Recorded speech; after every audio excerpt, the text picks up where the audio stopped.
Lennox is a middle to lower income neighborhood. A lot of gangs, a lot of drugs, a lot of negative things you see out there. All people really want in Lennox and communities just like that is an opportunity. And certainly I'm a product of that. Just want an opportunity to take advantage of and showcase what I can do. My dad didn't get past 3rd grade, my mom didn't get past, I think, 6th grade. So education to them wasn't a given. My father was a mechanic.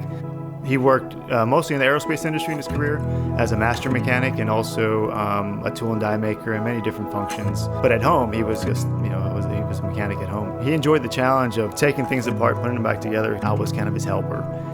So when I applied to Loyola, I declared as a mechanical engineer, and it worked out. It was a very rigorous program. And again, my father, he's always supported me. He was like, it's got to come from you.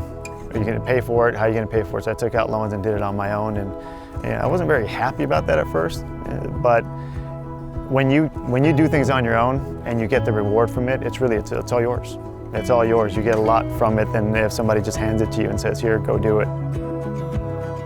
I was fortunate enough to get an offer at the end, second semester of my senior year. Actually, it was as a detailer, draftsman basically, in the hopes of earning a position up to a design engineer. Some guys there that kind of took me under their wing, they didn't have to, and teach me things that they needed to teach me so I can get ahead. My father was my hero. I mean, he was a friend, somebody I talked to on a personal level, professional level, and he was certainly somebody who had a huge influence in who I am. Not having him really forced me to kind of grow up even more, because I felt like I became a better father, a better brother, a husband, son. It's a very sad moment, but it was an inflection point in my life, really, because I was kind of stagnant in my old job. So my biggest fear is that I can't learn anymore. No, that's not me. I want to continue pushing that envelope. But where do I want to move? I was an industry expert. Do I take a challenge of learning a brand new market that I don't know about at 37 years old? It was scary.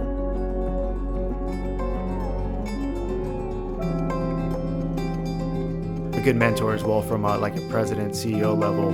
He said, hey, I'm working for this guy. He reminds me a lot like you. He's like, I think you guys need to talk. I think you guys need to meet. You guys need to talk. So, long story short, Graham and I had several conversations. And now, moving forward to Fiberbond, although we're the same age, Graham Walker's been an excellent mentor of mine. And he took me under his wing, and he'll walk through the plant, say hello to everybody. He'll know their names. That's pretty impactful. When you see that from the people you're reporting to and work with, you're forced to kind of do the same thing. So my first impression of Hector was he's got a good sense of people. Somebody that's very grounded kind of in the opportunities that he's had, and somebody that is, I think, always working to build something. Hector's come in and really grown with Fiberbond in order to develop a market that we're very successful in.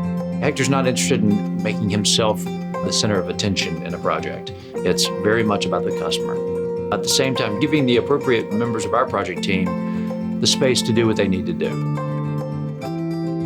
I've come into the time in my life where I feel like a teacher, and I'm happy to be that, either by mentoring, by talking, or sometimes just by listening.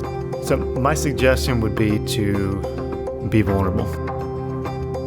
A lot of the insecurities I had in the past in business, I didn't really have that at Fiberbond. I felt like people are going to know me for who I am, and people are going to like me or not like me for who I am, but I'm going to be my authentic self.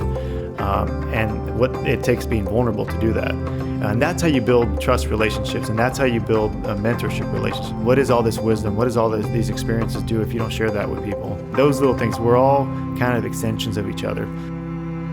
So if I can take an idea from there and I bring it back and I apply it with my son in a positive way, I mean, that's what building a bond is about, is to be able to use those good lessons and actually put them in practice.